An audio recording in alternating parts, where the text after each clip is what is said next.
Quero neste momento cumprimentar você com a paz do Senhor.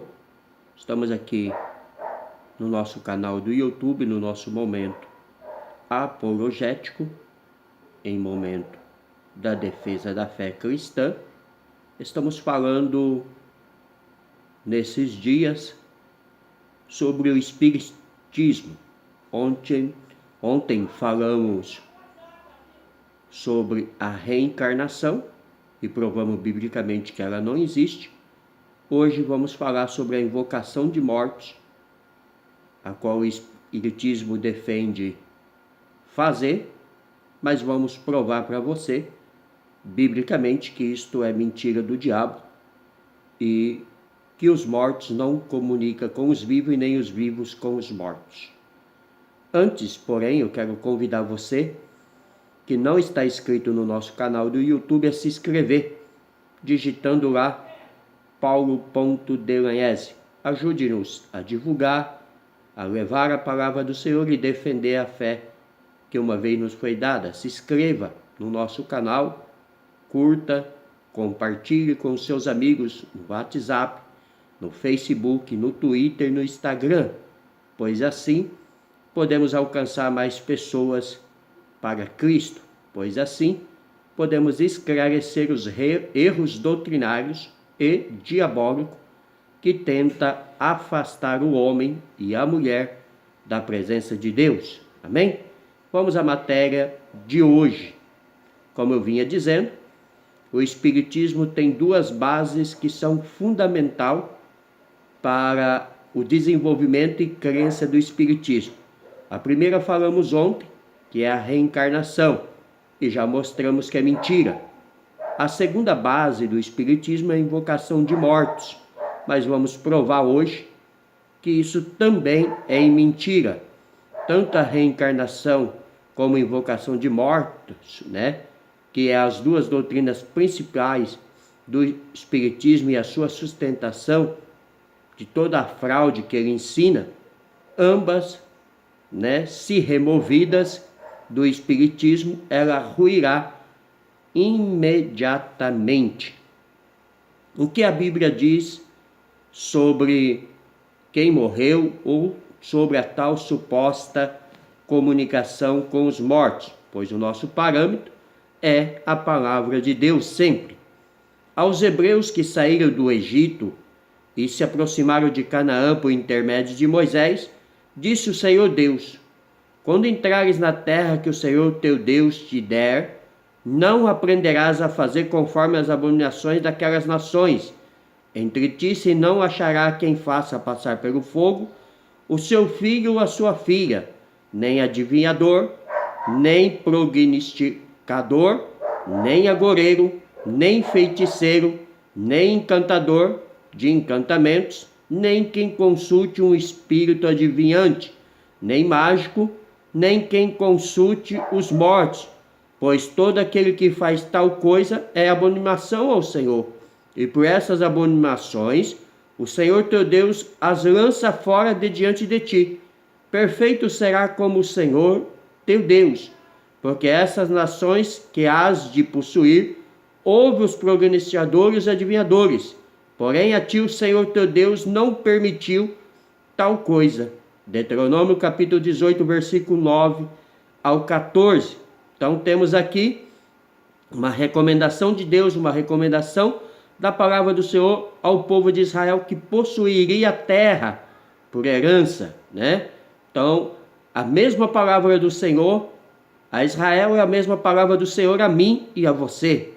Não podemos, em hipótese alguma, sermos enganados com essas mentiras de Satanás, para que não tragamos sobre nós a repreensão do Senhor e a destruição e, por fim, a condenação ao inferno.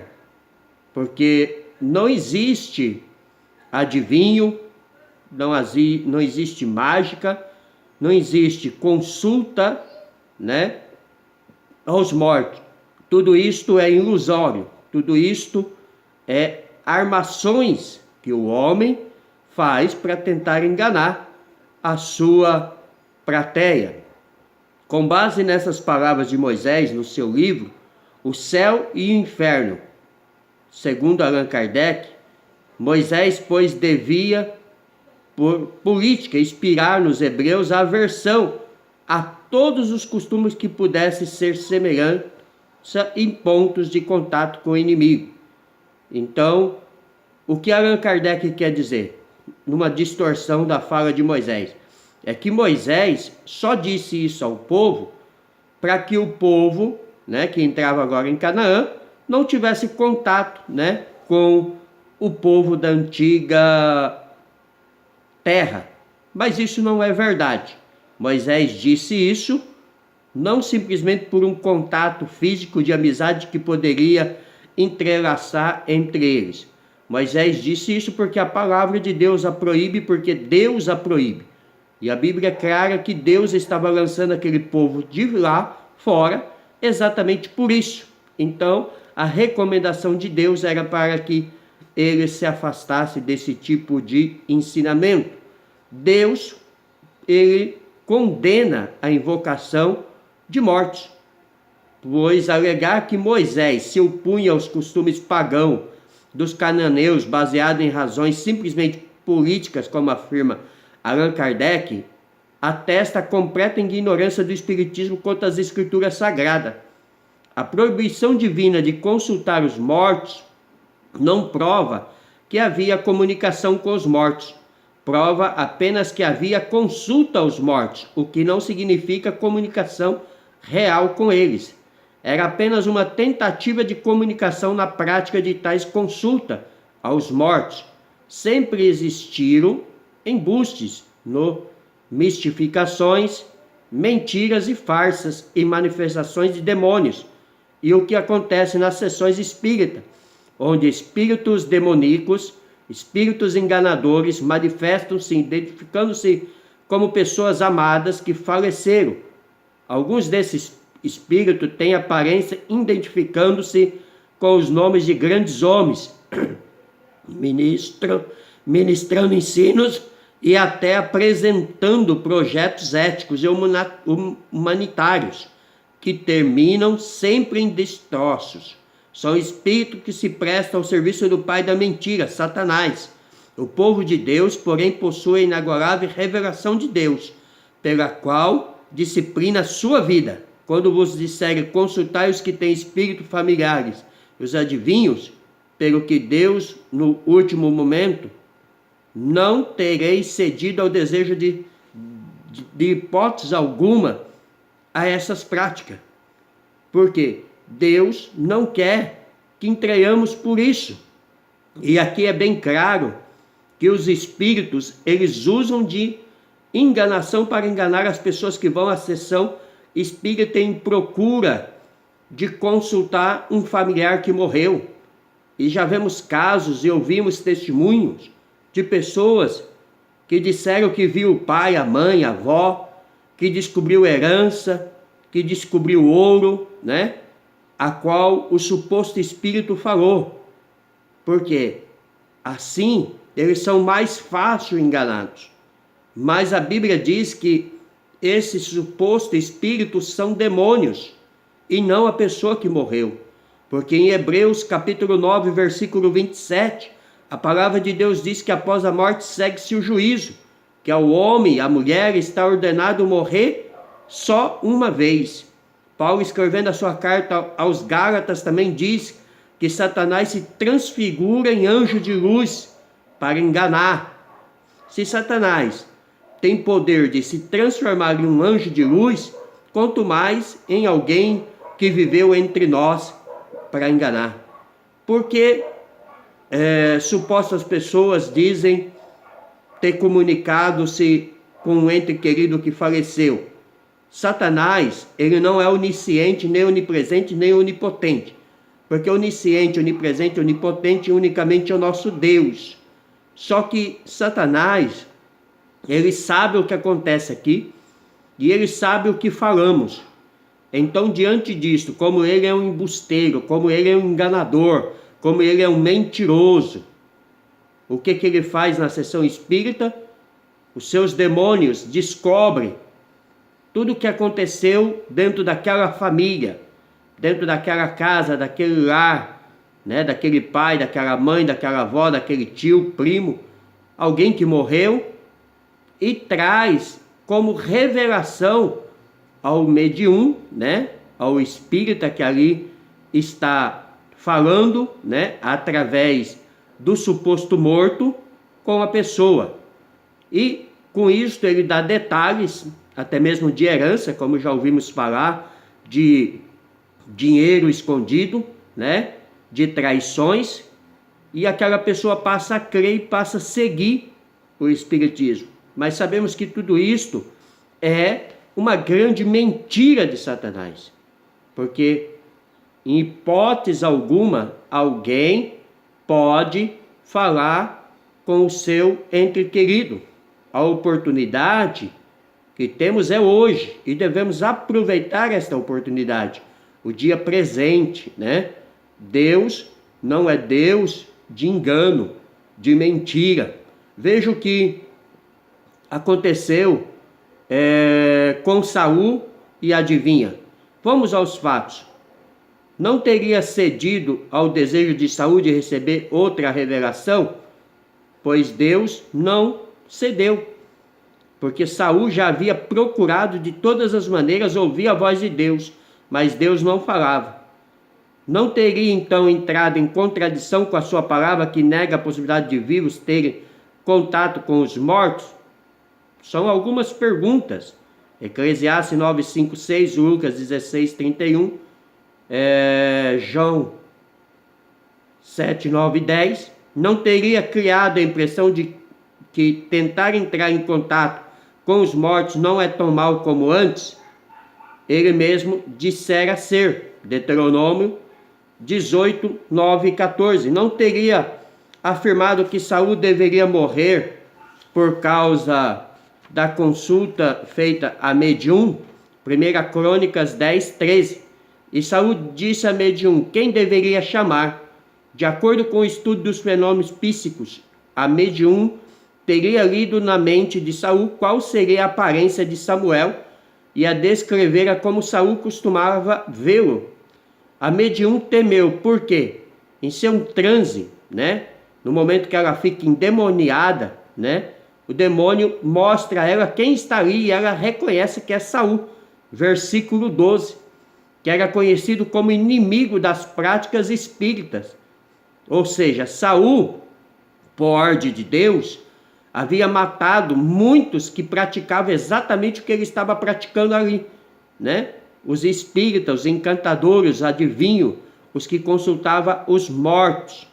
E a mulher temeu por isso. Ela viu um espírito adejando por cima da aparição, que com prodígios e mentiras se fazia passar por Samuel. O próprio Saul, melhor dizendo, não viu Samuel. De acordo com a descrição da medium, ele mesmo supôs que a personagem descrita era Samuel. Então, Saul supôs, ele não viu, né, que tal espírito que ali falava era Samuel. Só que Saul já estava desviado da presença do Senhor há muito tempo. Saul já era atormentado por um espírito, a qual Davi tinha que vir tocar para ele para aliviar o seu espírito. Então Saul já estava num embusteiro de engano. Quanto à profecia abordada durante a sessão em Endor, Van Balen, no seu livro O Caos da Seita, dá as seguintes possibilidades. A mulher percebeu o medo de Saul de que o seu fim era iminente, e ela predisse. A mulher tomou conhecimento da profecia feita antes por Samuel, 1 Samuel 15, 16, 18, que vinha perseguindo Saul, 1 Samuel 16, 2, 20 e 31, pelo que lhe disse o que ele esperava ouvir. Então, o que o autor do livro Caos da Seita diz aí, é que a mulher já conhecia os fatos que aconteciam sobre a vida de Saul, e aproveitou esse momento para dizer exatamente o que ele queria ouvir e o que ele temia. Se um demônio se fazia passar por Samuel e falou por meio da medium, então a mulher ter-se-ia lembrado da profecia de Samuel, dizendo, fazendo uso dela. não era necessário que alguém fosse perito ou estrategista em guerra para prever a derrota de Saul e de Israel diante dos filisteus. Em todos os tempos, o salário do pecado é a morte. No capítulo 15 de 1 Samuel, a questão dessa guerra já havia sido levantada bem antes de Saul consultar a Medium. Então, a guerra já ia acontecer. A parte final do vaticínio da Medium não foi verdadeira no seu cumprimento, pois nem Saul morreu no dia seguinte, nem morreram nesse dia todos os seus filhos, porque essa é uma das falsas profecias que a mulher diz, que no dia seguinte Saul mesmo estaria com ele e todos os seus filhos morreriam. Isso não aconteceu, porque o espírito de mentira, ele não fala a verdade. E quem estava naquela sessão da Medium com Saul não era Samuel, porque Samuel já estava descansando no seio de Abraão. Quem estava ali naquela sessão se passando por Samuel, biblicamente, era um demônio de mentira. Pode os mortos ajudar os vivos? Não. Como não pode comunicar, não pode ajudar. Quem nos ajuda é o nosso Deus. Para saber se os mortos podem ou não ajudar os vivos, leia a história do rico e Lázaro, contada por Jesus nos versículos 22 e 23, que dizem: E aconteceu que o mendigo morreu, e foi levado pelos anjos para o seio de Abraão. E morreu também o rico e foi sepultado. E no Hades ergueu os olhos, e estando em tormentos, e viu ao longe Abraão e Lázaro no seu seio. Então, Lucas 16, 19, 31 e depois 22 e 23, como dissemos. Este homem, que não temos o nome, apenas conhecido como rico, quis fazer missões tarde demais. Quis se preocupar com a sua família tarde demais, né? Quis se preocupar na hora que não havia mais a oportunidade. Por isso, eu disse e volto a repetir, nós temos que nos preocupar com o dia hoje. Nós temos que nos preocupar com este momento. Agora é a hora de fazermos o bem, porque após a morte segue-se o juízo, tá? Não há segunda chance, não há segunda oportunidade, não há reencarnação, como provamos ontem, não há purgatório, não há volta a este mundo. Se morrermos hoje sem Cristo, vamos para o inferno, né? Ninguém quer ir para o inferno, todo mundo quer ir para o céu, né? Todo mundo diz que serve a Deus, mas não abandona o pecado, não abandona a mentira, não abandona a idolatria, não abandona a feitiçaria, não abandona o espiritismo, não abandona os adivinhos, não abandona o horóscopo. Tem crentes, né?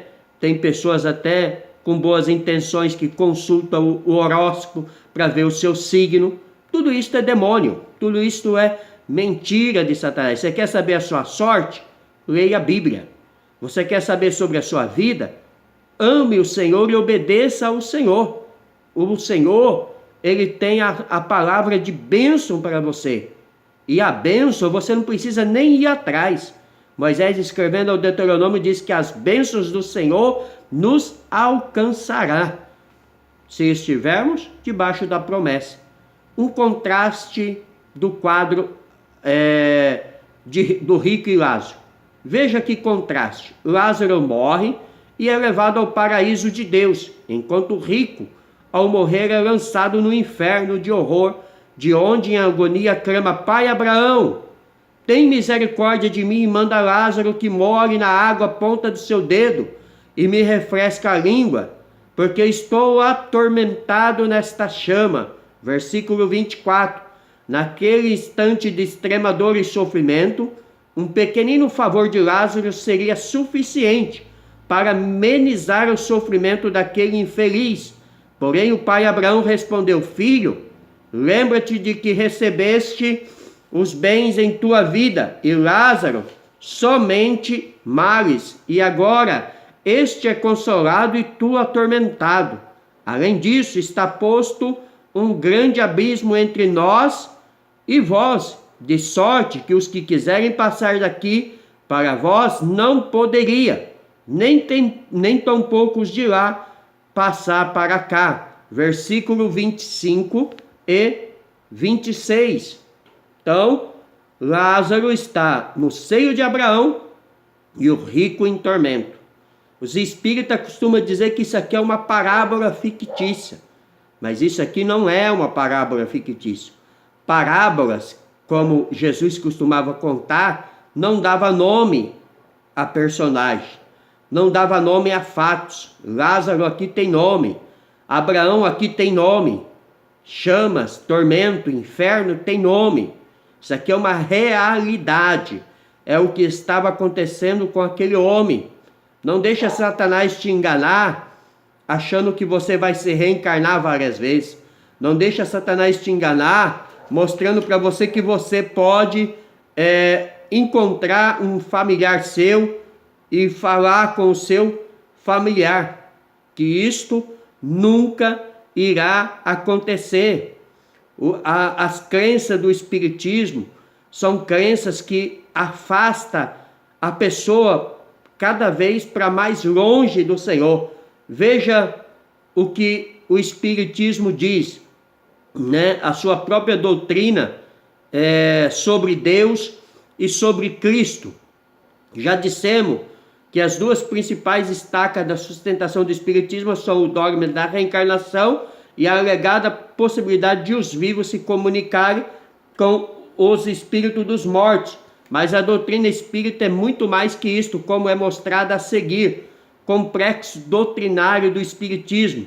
O conjunto de doutrina do espiritismo é grande e complexo. Na verdade, constitui-se num esquema de negação de toda a doutrina bíblica cristã. Veja, por exemplo, o que crê o espiritismo acerca do seguinte sistema da doutrina cristã. Olha a crença dos espíritas sobre Deus. Abrogamos a ideia de um Deus pessoal, ou seja, não aceitamos que Deus seja pessoal. Deve-se entender que existem tantos deuses quanto são as mentes que necessitam de um Deus para adorar. Não apenas um, dois ou três, mas muitos. Então isso é o que o próprio espiritismo ensina, que não existe um Deus pessoal, mas que existem vários deuses quanto a pessoa quiser. O que a pessoa imaginar na sua mente sobre Deus existe, né? Então isto é mentira do diabo, porque a Bíblia diz que Deus é único. O que eles pensam de Cristo? Qual é o sentido da palavra Cristo? Não é como se supõe geralmente o Filho do Criador de todas as coisas. Qualquer ser justo e perfeito é Cristo. Ou seja, a mentira de Satanás aqui vem que tudo que é justo, tudo que é honesto é um Cristo, né? Que eu e você podemos ser um Cristo. Isso é mentira do diabo. Não obstante, parece que todo o testemunho recebido dos espíritos avançados mostra apenas que Cristo era um medium e um reformador da Judéia, e que agora é um espírito avançado na sexta esfera. Ou seja, para enganar as pessoas que vão ao centro espírita em busca de consulta aos mortos, de reencarnação, eles dizem que Cristo também era um medium, né? Reencarnado na Judéia, e que agora é apenas um espírito elevado. E nós sabemos pela Bíblia que isso é mentira de Satanás, porque Cristo não é um medium nem um espírito reencarnado. Cristo é o Filho de Deus, o Salvador do mundo. É o que veremos logo mais. Cristo foi um homem bom, mas não poderia ser divino. Os espíritas continuam dizendo, exceto no sentido, talvez em que todos somos divinos. Então, o que eles tentam alegar, né, é que Cristo pode ter sido um homem bom, mas nunca divino, né? A não ser que nós todos sejamos divino. A doutrina ortodoxa da expiação é um remanescente das maiores absurdas dos tempos primitivo e imoral desde o amago. Então, olha o absurdo que eles dizem, que a doutrina da expiação, da redenção, de Cristo morrer na cruz do Calvário para nos salvar, é um embuste, é uma mentira, eles dizem. A razão dessa doutrina é que o homem nasce neste mundo como pecador e perdido, arruinado, merecedor do inferno. Que mentira ultrajante! Porventura o sangue não ferve de indignação ante tal doutrina? Então eles dizem que dizer que o homem, né, vai ser condenado ao inferno e que precisa de um mediador, precisa de alguém para salvar, é algo repugnante e que dá o amargo de indignação por tal coisa. Então, eles tentam desclassificar a salvação por meio de Jesus e olha o que eles dizem sobre a queda. Nunca houve qualquer evidência de uma queda do homem. Precisamos rejeitar o conceito de criaturas caídas pela queda. Deve-se entender a descida do espírito à matéria. Então as mentiras deles dizem que o homem nunca pecou, que o homem nunca caiu e que o homem nunca se afastou daquilo para qual ele foi criado. Agora veja o que eles pensam do inferno. Posso dizer que o inferno é eliminado totalmente, como há muito tem sido eliminado do pensamento de todo homem sensato. Essa ideia odiosa, tão blasfema em relação ao Criador, originou-se do exagero de frases orientais. E talvez tenha tido sua utilidade em uma era brutal, quando os homens eram assustados com chamas como as feras são espantadas pelos viajantes. Então eles dizem que acreditar no inferno é acreditar que Deus é ruim, acreditar que Deus é injusto, porque eles dizem que Deus jamais mandaria o homem para o inferno, que Deus jamais criou o inferno, que isto é conto de mentes que atrapalhou a história. O que eles pensam sobre a igreja? Passo a passo avançou a igreja cristã, e ao fazer o passo a passo, a tocha do espiritismo foi retrocedendo até que quase não se podia mais perceber uma fagulha brilhante em meio às trevas expressas. Olha o que eles dizem, que ir à igreja ou difundir a igreja, o cristianismo, é trevas, é viver em trevas, e que o espiritismo, que era a luz, estava se apagando na Idade Média, com a igreja estava prevalecendo. Olha o que eles continuam dizendo. Por mais de 1800 anos, a chamada igreja cristã se tem imposto entre os mortais e os espíritos, barrando toda oportunidade de progresso e desenvolvimento. Atualmente, ela se ergue como completa barreira ao progresso humano, como já fazia há 1800 anos. Se o cristianismo sobreviver, o espiritismo deve morrer. E se o espiritismo tiver de sobreviver, o cristianismo deve desaparecer. São a antítese um do outro. Então, os espíritos, Allan Kardec e todos os seguidores da linha espírita diz que ou sobrevive o espiritismo ou sobrevive a igreja. E eu sei quem vai sobreviver. É a igreja, porque o espiritismo é mentira do diabo, e porque Deus, Jesus nos falou que as portas do inferno não prevalecerão contra a sua igreja. Olha o que eles pensam da Bíblia. Asseverar que a Bíblia, é um livro santo e divino, e que Deus inspirou os seus escritores para tornar conhecida a vontade divina, é um grosseiro traje. É um lagro com o público. Gostamos pouco de discutir baseado na Bíblia, porque além de não conhecermos, encontramos nela misturados com os mais santos e sábios ensinamentos, os mais descabidos e inaceitáveis absurdos. Então, eles mesmos alegam não conhecer a Bíblia, e isto não há dúvida. E eles mesmos dizem que não gosta de discutir com a Bíblia, porque a Bíblia tem absurdos e mentiras a respeito do espiritismo. Na verdade, a Bíblia não tem absurdos e mentiras contra o espiritismo. Simplesmente, a Bíblia tem revelações de Deus e a verdade sobre o espiritismo. E a Bíblia, ela mostra a mentira do espiritismo. É por isso que eles não aceitam a Bíblia, porque as trevas não combinam com a luz, e o espiritismo é trevas. Refutação bíblica dessas afirmações erradas. A Bíblia Sagrada é a espada do Espírito, lança a doutrina espírita por terra. e declara em alto e bom som que Deus, Ele é Deus, que Deus, Ele é o Senhor, que Deus, Ele é um ser pessoal. João 17:3, Salmo 116, 1, 2, Gênesis 6, 6 e Apocalipse 3, 19. É um ser único Deus. Deuteronômio 6, 4, Isaías 45, 5 ao 18, 1 Timóteo 1, 17, Judas 25. Jesus Cristo, o que a Bíblia fala sobre Jesus Cristo? Que ele foi superior aos homens, Hebreus 7, 26, e é apresentado na Bíblia como profeta, sacerdote, rei e nunca como medium. Atos 3, 19 e 24, Hebreus 7, 26 e 27, Filipenses 2, 9 e 11. Sobre a expiação, o que a Bíblia fala, foi um ato voluntário de Cristo, título 2,14. É alcançado como consequência de fé, Atos 10, 43. É adquirida pelo sangue de Cristo segundo a riqueza da sua graça, Efésios 1, 7. A queda, o que a Bíblia fala sobre a queda? Sobreveio como consequência da desobediência de Adão, Romanos 5, 12, 15 e 19.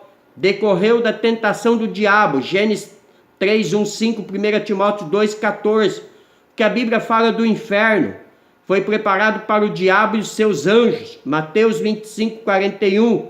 Fica embaixo, Provérbios 15, 24, Lucas 10, 15. Será a habitação final e eterna dos perversos, Salmo 9, verso 7, Mateus 25, 41.